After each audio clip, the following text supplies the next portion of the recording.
जय महाराष्ट्र। मी रुजुता लुकतुके। लहरी निसर्ग या आत्ताच्या घडीच्या सगळ्यात महत्त्वाच्या प्रश्नाविषयी आज आपण बोलणार आहोत।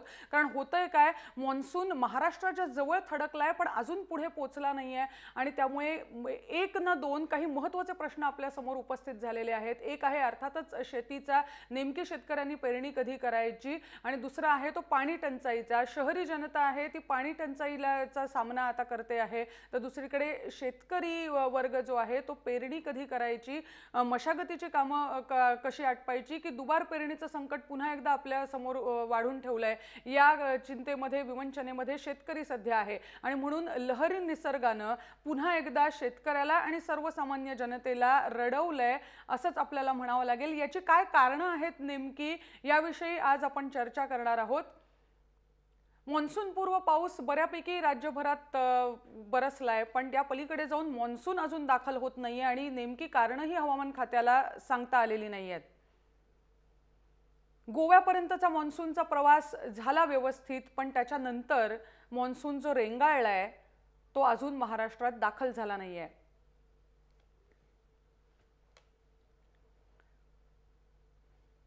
आणि मग असा निसर्ग लहरीपणाने का वागतो आहे, त्याची कारणं काय आहेत, काय तात्पुरत्या उपाययोजना तोपर्यंत आपल्याला करायला पाहिजेत, याविषयी आज आपण बोलणार आहोत। आपल्याबरोबर पर्यावरण तज्ज्ञ आहेत अभिजित घोरपडे आणि त्याचबरोबर जीवनप्रकाश कुलकर्णी हवामान तज्ज्ञ आहेत। दोघांचंही खूप खूप स्वागत आहे या विशेष कार्यक्रमामध्ये। सगळ्यात आधी जीवनप्रकाश सर, तुमच्याकडे यायचं आहे। याचं कारण असं की आत्ताची सद्यस्थिती जी मान्सूनची आहे आणि ती कशामुळे आहे हे तुमच्याकडनं आधी समजून घ्यायचं आहे। नमस्कार ऋतुजा।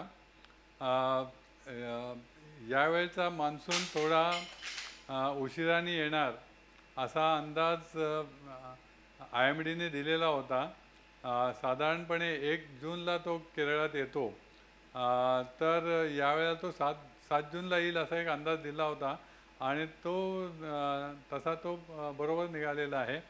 मान्सून थोडा उशिराने सुरू झाला, नंतर तो 8, 9, 10 तारखेपर्यंत कारवारपर्यंत आलेला आहे आणि गोव्याच्या दक्षिण भागात आहे आणि त्याच्यापुढं 12 तारखेनंतर त्याची काही प्रगती झालेली नाही आहे। तर ह्या काळात एक कमी दाबाचं क्षेत्र निर्माण व्हायला जे पाहिजे होतं ते झालेलं नाही आहे आणि त्यामुळे मान्सूनची प्रगती थोडी थांबलेली आहे। गोव्याच्या पुढे तो सरकलेला नाही आहे। त्याचबरोबर बंगालच्या उपसागरात साधारणपणे त्याची प्रगती चांगली आहे आणि त्यांनी पूर्वेचा भाग, आसामचा भाग हा व्यापून कलकत्त्यापर्यंत, कलकत्त्याच्या थोडा पूर्वेकडे तो आलेला आहे। तर ती बंगालची ब्रँच थोडी सक्रिय झालेली आहे आणि अरबी समुद्रावर येणारी जी मान्सूनची ब्रँच आहे थोडी ती वीक आहे। याला दुसरं एक कारण असं आहे की सध्या अरेबियन डेझर्टवरनं येणारे जे हॉट अँड ड्राय वारे आहेत तेही सध्या अरबी समुद्रावर आलेले आहेत। त्यामुळं ढगांची जी वाढ व्हायला पाहिजे ती वाढ होत नाही। एक प्रकारचे वर लीड असल्यामुळं जे ढग दिसत आहेत ते फार कमी उंचीचे, त्याला शॅलो म्हणतात, किंवा मीडियम हाईटचे ढग निर्माण होत आहेत आणि या ढगातनं तसा पाऊस पडतो, पण तो तुरळक पडतोय, काही फ्यू मिलीमीटर्स पडतोय। आणि मान्सूनपूर्व पाऊस हा किनारपट्टीवर म्हणजे रत्नागिरी आणि त्या भागात झालेला आहे, परंतु इतर भागात पाऊस अजून झालेला नाही आणि सध्या तशी परिस्थिती अनुकूल नाही आहे। पण आणखी किती दिवस साधारण लागतील असा अंदाज आहे? आणखी अंदाज आहे साधारणपणे 20 जून नंतर ही परिस्थिती सुधारेल आणि मग परिस्थिती अनुकूल होईल आणि परत मान्सून सक्रिय होईल। बरोबर, 20 जून नंतर म्हणजे आणखी काही प्रतीक्षा आपल्याला करावी लागणार आहे, शेतकरी बांधवाला सुद्धा आणि आपल्यासाठी सुद्धा। कारण आपल्याला आठवत असेल, पुण्यामध्ये अजून जर पाऊस नाही पडला तर जवळजवळ 2 दिवसाआड एकदा पाणी पुरवठा करण्याचा निर्णय महानगरपालिकेने घेतलाय। आणि दुसरीकडे मुंबईत सुद्धा जर 30 जूनच्या आत पाऊस नियमित नाही झाला तर मुंबईतल्या सुद्धा धरणांची पाण्याची पातळी आहे ती कमी झालेली आहे आणि हा मोठा संकट जे आहे ते आपल्या समोर आत्ता या क्षणी आहे। आणि म्हणून लहरी निसर्ग या विषयावर चर्चा करायची आपल्याला वेळ आलेली आहे। सुरुवात तर मॉन्सूनची चांगली झाली होती, केरळमधनं आणि दक्षिणेकडच्या भागातनं या मॉन्सूनने चांगली प्रगती केली होती, पण त्याच्या पुढे गोव्याच्या सीमेवर मात्र हा मॉन्सून जो रेंगाळलाय त्याची काहीही प्रगती आपल्याला पुढे होताना दिसत नाहीये आणि म्हणून पुन्हा एकदा ही समस्या आपल्या समोर उभी राहिलेली आहे।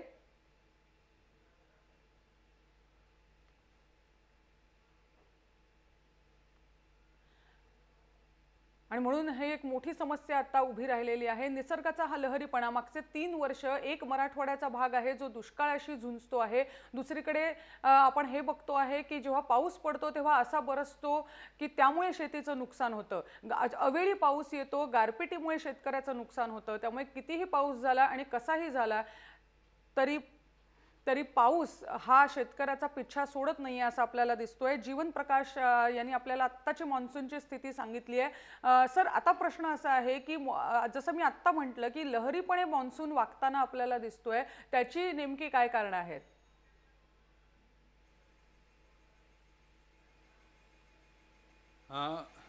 मला प्रश्न आहे। हो सर। हां, तर हा पाऊस आपण लहरी म्हणतो पण तसा लहरी नाही आहे। जूनमध्ये पावसाचं जर वितरण बघितलं 4 महिन्यातलं, तर साधारणपणे जुलै आणि ऑगस्टमध्ये 35% म्हणजे 70% पडतो आणि सप्टेंबरमध्ये साधारण 18% पडतो आणि जूनमध्ये 12 ते 13%च पाऊस पडतो असा। आणि हा जो पाऊस आहे तो आपल्याकडं साधारण 7 जून किंवा 10 जून नंतर येतो आणि त्याप्रमाणेच चाललं आहे। थोडं त्यात उशीर झालेला आहे ही गोष्ट मान्य आहे, पण इतका लहरीपणाही नाही आहे। आणि ह्या गोष्टीला जे आहे की कमी दाबाचं एक क्षेत्र निर्माण व्हावं लागतं, ते या वेळेला अजून झालेलं नाही आहे, पण ते पुढल्या आठवड्यात होऊ शकेल। आणि मग जो पाऊस आहे तो 12 ते 15% जूनमध्ये पडायचा पाऊस आहे, तो पडू शकतो पाऊस। म्हणजे अजूनही फार अशी फार वाईट स्थिती अशी नाही आहे अजून, पण हे जे घडतंय ते फार वेगळं घडतंय अशातला भाग नाही आहे। नाही, तुम्ही म्हणताय ते बरोबर आहे, पण मी एकंदरीत मागच्या 3 वर्षाचा आढावा घेऊन बोलत होते। अभिजित घोरपडे आता पुन्हा आपल्या बरोबर आले आहेत। अभिजित जी, आम्ही बोलत याविषयी होतो की निसर्गाचा लहरीपणा, अशा अर्थाने लहरीपणा की गेल्या वर्षी आपल्याला दुष्काळाला सामोरं जावं लागतं, त्यानंतर काही वेळेला अतिवृष्टी होते, जेव्हा अवेळी पाऊस पडतो तेव्हा गारपिटीने नुकसान होतं आणि होतं काय, या सगळ्यामध्ये शेतकरी भरडला जातो, शेतीचं नुकसान होतं। हा हवामान पॅटर्न बदललाय अशी जी चर्चा अलीकडे आपल्याला ऐकायला मिळते, ती नेमकी काय आहे? खरं तर आता जसं कुलकर्णी सर सांगत होते की मान्सून मध्ये काही बदल किंवा काही चढ उतार, बदल नाही म्हणता येणार त्याला, चढ उतार हे त्याच्या अंतर्भूतच असतात। म्हणजे मान्सून हा कधीच, जसं आपण म्हणतो की 1 तारखेला केरळला येणार, 5 ते 7 तारखेला तो महाराष्ट्रात येणार, अमुक तारखेला तो दिल्लीला पोहोचणार आणि संपूर्ण भारत कव्हर करणार 15 जुलैच्या आसपास, या ज्या तारखा आहेत या मान्सूनला बंधनकारक नाही आहेत। या तारखा आपण आपल्या पद्धतीने, आपण मान्सून दरवर्षी जो येतो त्याच्यानुसार सरासरी काढून आपण त्या काढलेल्या आहेत। म्हणजे 1 तारखेला केरळला मान्सूनला येणं हे बंधनकारक निश्चित नाही आहे।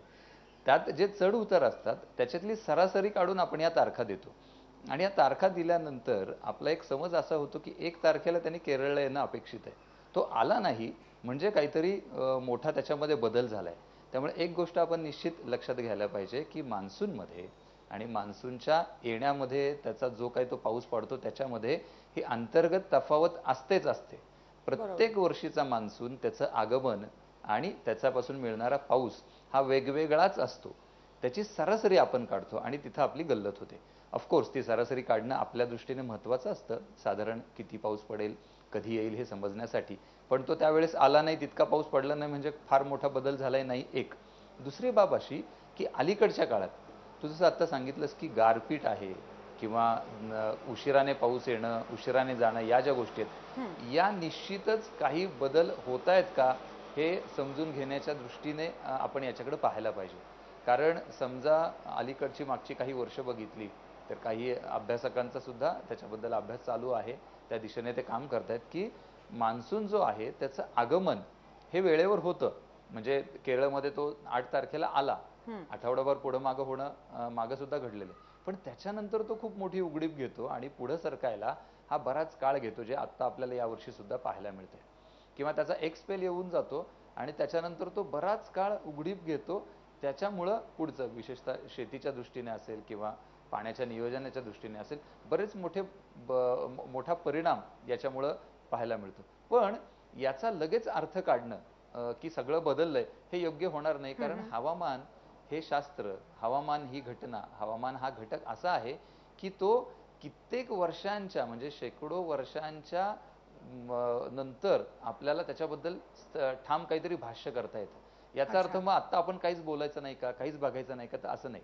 निश्चितपणे आपण बघूयात, बोलूयात, याच्याबद्दल अभ्यासही चालू आहेत, त्याच्याकडेही आपण लक्ष वेधलं पाहिजे.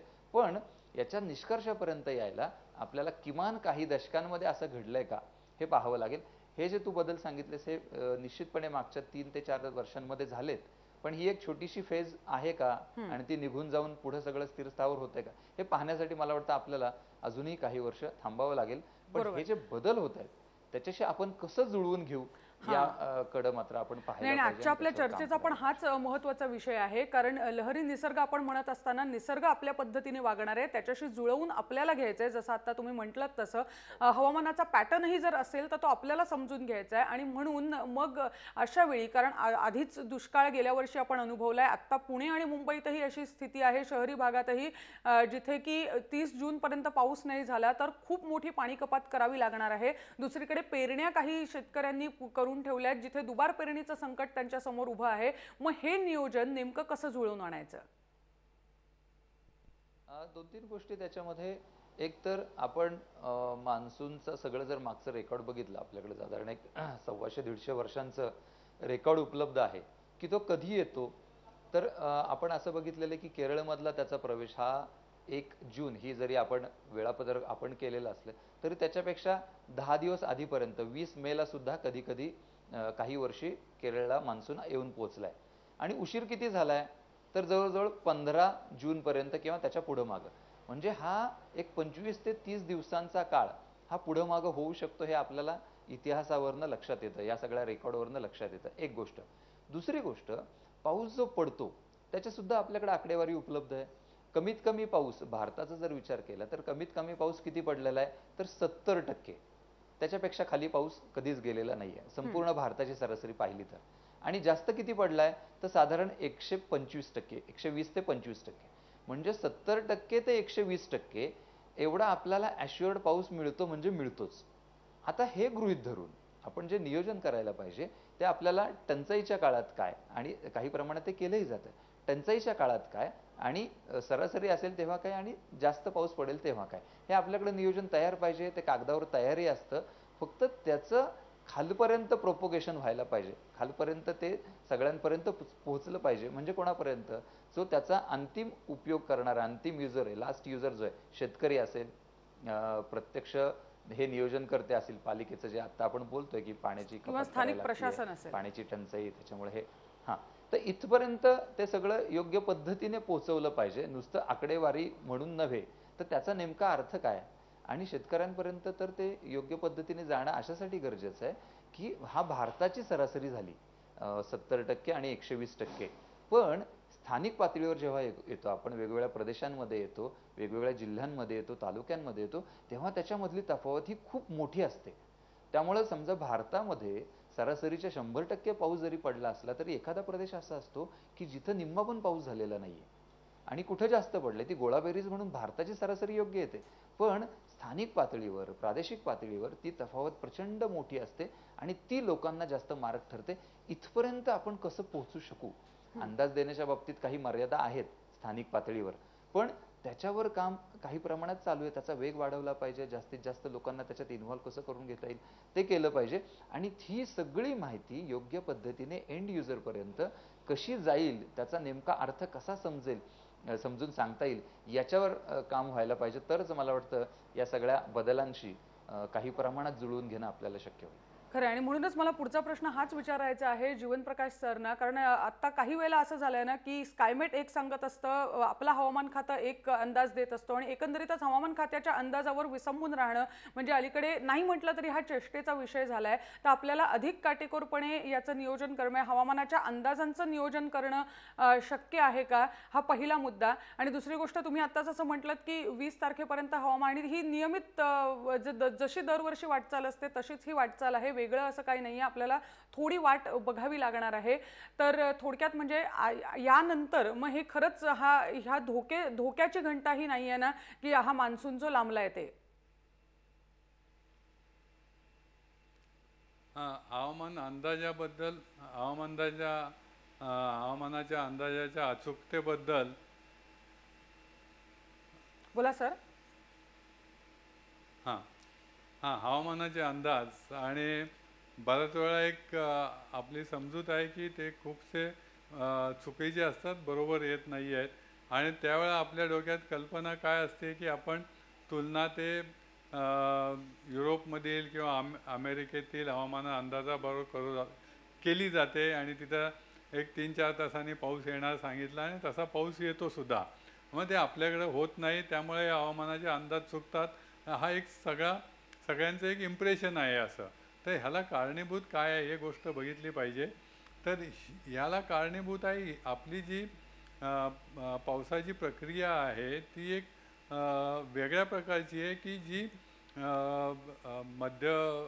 मिड लॅटिट्यूडमध्ये किंवा युरोपियन कंट्रीजमध्ये आहे. तिथं ती फ्रंटल सिस्टीमने पाऊस होतो आणि एकदा पाऊस सुरू झाला की तो तसा पुढे सरकत जातो आणि त्याचं काटेकोर अंदाज देता येतो. आपल्याकडे तसं होत नाही. थोडं टेक्निकल गोष्टी बोलल्या तर आपण हे नॉन लिनियर सिस्टीममध्ये असतो, त्यामुळं अंदाजाला काही मूलभूत मर्यादा आहेतच. पण मर्यादा आहेत म्हणून अंदाज द्यायचा नाही का, तर त्यातनंच बेस्ट पॉसिबल काय आहे तर तो अंदाज देण्यासाठी वेगवेगळे मेथड्स वापरले जातात. आणि जे मॉडेल्स मिड लॅटिट्यूडमध्ये किंवा युरोप अमेरिकेत वापरली जातात तीच मॉडेल आपणही वापरतो.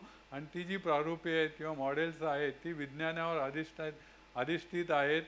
त्या न्यूटनच्या किंवा इतर नियमाने ती बांधलेली आहेत, तशीच ती प्रारूप तीच आपण वापरतो. त्यामुळे बेसिक मेथडॉलॉजीमध्ये आपल्यात काही कमतरता नाही आहे, आपण तसंच करू शकतो. पण इथल्या हवामान प्रक्रियेतच काही मूलभूत गोष्टी असतात, त्यामुळं आपल्या अंदाजात थोडा मर्यादा पडतात. पण ह्या मर्यादा घेऊनसुद्धा आपण अंदाज हा दिलेला असतो. मागच्या वर्षी बघितला तर IMDने अंदाज दिला होता की पाऊस हा सरासरीपेक्षा कमी पडणार आहे, 92% पडणार आहे. पडला 85%, पण कमी पडला हे तर खरं झालं. पण बऱ्याच ज्या संस्था होतात त्यांनी पाऊस नाही नॉर्मल होणार आहे, काही मेट्रोलॉजिस्टनी सांगितलं की काळजी करायचं नाही, एल निनोचा काही इफेक्ट नाही आहे. तर असे जे अंदाज बरोबर आलेले असतात ते विसरले जातात आणि जे इतर संस्थांनी दिलेले असतात ते कदाचित चुकलेले असतात, पण ते हे होतात, विसरले जातात. दुसरा एक मुद्दा येतो, अंदाज बरोबर सर, इथे दुसरा एक मुद्दा येतो आणि तो मुद्दा असा येतो की स्थानिक पातळीवरचे अंदाज आपण नाही का हवामानाचे वर्तवू शकणार. म्हणजे जसं की कोकणात आणि मुंबईत गेल्या वर्षी व्यवस्थित पाऊस झाला होता पण मराठवाड्यात झाला नव्हता, तर आपण असे काही भले त्या दिवसाचे असतील, त्या आठवड्याचे असतील, पण असे स्थानिक पातळीवर अंदाज आपण नाही का वर्तवू शकणार? नाही, हे वर्तवले जात आहेत. हे अंदाज आहेत. IMDच्या जर वेबसाईटवर तुम्ही गेला, बोलू का? हो. हे लोकांच्यापर्यंत ही माहिती नाही आहे, मीडियालाही माहिती नाही आहे. त्यासाठी आम्ही पुण्यात जे प्रिंट मीडिया आहे त्यासाठी मी वर्कशॉपही घेतलं होतं आणि हे अंदाज आत्ता उपलब्ध आहेत. IMDच्या जर वेबसाईटवर गेलं तर पुण्याच्या ॲग्रिकल्चर मेट्रोलॉजी जी वेबसाईट आहे त्या वेबसाईटवर स्थानिकचेच म्हणजे प्रत्येक जिल्हावार पावसाचे अंदाज किती येतील आणि त्या पावसाच्या अंदाजाला लागूनच शेतकऱ्यांनी काय करायला पाहिजे इतकं व्यवस्थित दिलेलं आहे. आज जरी तुम्ही साईटवर गेलं तर पुढल्या 5 दिवसाचा अंदाज दिलेला आहे आणि किती मिलीमीटर पाऊस पडेल पुणे जिल्ह्याच्या एक सरासरीवरून आज अजून आपण जिल्हा पातळीपर्यंत काम केलेलं आहे, तालुका पातळीवर जायला पाहिजे आणि त्याच दृष्टीने काम चालू आहे. पण जिल्हा पातळीवर प्रत्येक दिवशी किती पाऊस पडेल, आर्द्रता किती असेल, तापमान किती असेल, मॅक्झिमम मिनिमम वाऱ्याचा वेग किती असेल आणि ढगाचं क्लाउड कव्हर किती असेल ह्याचा दिवसागणिक अंदाज हा दिलेला असतो. आणि तो अंदाज वापरून शेतकऱ्यांनी काय करायला पाहिजे, पेरणी करायला पाहिजे, शेतीची मशागत काय करायला पाहिजे, फळबागा असतील तर काय करायला पाहिजे आणि जर तुमची जनावरं असतील तर काय करायला पाहिजे, हा इतका डिटेल माहिती वेबसाईटवर जिल्हावार आहे. म्हणजे हा फार अंदाज दिला नाही हे म्हणणं फार चुकीचं आहे, कारण ती माहिती मीडियापर्यंत पोहोचलेली नाही. लक्षात आलं आणि म्हणून त्या दृष्टीने बरोबर आहे आणि म्हणून त्या दृष्टीने काम करणं सुद्धा आता जास्त महत्त्वाचं आहे. या कार्यक्रमाच्या माध्यमातून आपण सांगूया सगळ्या शेतकऱ्यांना आणि जनतेला, प्रेक्षकांना सुद्धा. पण अभिजितजी, मग जर इथे आता हवामान खातं, शेतकरी किंवा कृषी खातं यांच्यामध्ये संवादाचा अभाव आहे का, नेमकं काय आहे ज्यामुळे शेतकऱ्याचं नियोजन सुद्धा नीट होऊ शकत नाहीये, यात दोष कोणाकडे द्यायचा?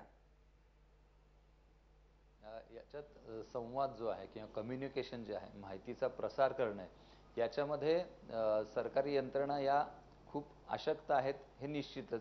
आणि त्याहून पुढे जाऊन असं सांगावं असं वाटतं की वेधशाळा ज्या आहेत, भारतीय हवामानशास्त्र विभाग जो आहे तो याच्यामध्ये खूपच मागे आहे.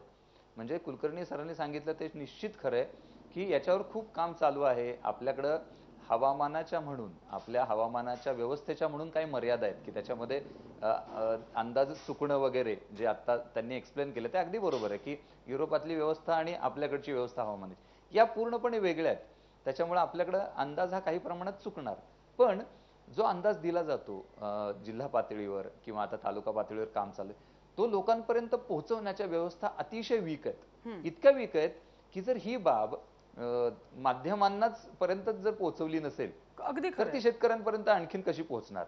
म्हणजे याच्या बाबतीत म्हणजे अनेकदा मी गेली जवळजवळ एक 18-19 वर्ष या सगळ्या व्यवस्था बघतोय, जवळून बघतोय, या सगळ्यांशी जवळून इंटरॅक्ट करतोय की कम्युनिकेशन हे स्किल आपण जर केलेलं चांगलं काम असेल ते जर लोकांपर्यंत पोहोचलंच नाही तर त्याचा काहीच उपयोग नाही ना. ते माझ्यापर्यंतच राहिलं आणि मी सांगितलं की मी खूप छान केलंय, पण ते पोहोचवण्यासाठीचं स्किल ॲक्वायर केलं पाहिजे, त्याच्या एजन्सीज तयार केल्या पाहिजेत, त्यांची मदत घेतली पाहिजे आणि हे जास्तीत जास्त लोकांपर्यंत कसं जाईल आणि ते जाताना मोघम न जाता नेमक्या शब्दात नेमक्या पद्धतीने कळेल अशा पद्धतीने कसं जाईल. नाहीतर त्याच्या टेक्निकल गोष्टी जर वापरल्या तर मला काहीच उपयोग नाही ना त्याचा, शेवटचा एंड युजर म्हणून. माझ्या भाषेमध्ये जर मला सांगितलं गेलं तर त्याचा उपयोग आहे. याच्यामध्ये वेधशाळा खूप वीक आहेत. त्या प्रयत्न करतायत नाही असं नाही, पण त्याचा काहीच उपयोग होत नाहीये जर मी काम चांगलं केलं आणि ते लोकांपर्यंत पोहोचलं नसेल, लोकांसाठी जर असेल आणि पोहोचलं नाही तर माझ्या कामाचा काहीच उपयोग नाही. या गोष्टींवर अधिकाधिक लक्ष देऊन साध्या सोप्या शब्दात नेमक्या पद्धतीने नेमकेपणाने हे सगळं लोकांपर्यंत कसं जाईल याच्यावर खूप काम करायची गरज आहे. तिथं वेधशाळा आपल्या खूप मागे आहेत. बरोबर आहे. वेधशाळेची पण ही जबाबदारी आहे, त्याचबरोबर प्रशासनाची पण ही जबाबदारी आहे की जेणेकरून खास करून शेतकरी बांधवांना आणि सामान्य जनतेला सुद्धा ही सर्व माहिती कशी काय सोप्या शब्दात आणि परफेक्ट ही पोचू शकेल. पण जीवनप्रकाश जी, आता वेळ संपली आपल्या कार्यक्रमाची, पण आतापर्यंत तुम्ही सकारात्मक मान्सूनची वाटचाल असल्याचं म्हटलंय. फक्त एकच की आतापर्यंत मान्सून झाला नाहीये म्हणून एक थोडीशी शंका वाटतेय सगळ्यांच्या मनात ही आहे की पुढे पावसाची वाटचाल या हंगामात नीट होईल ना.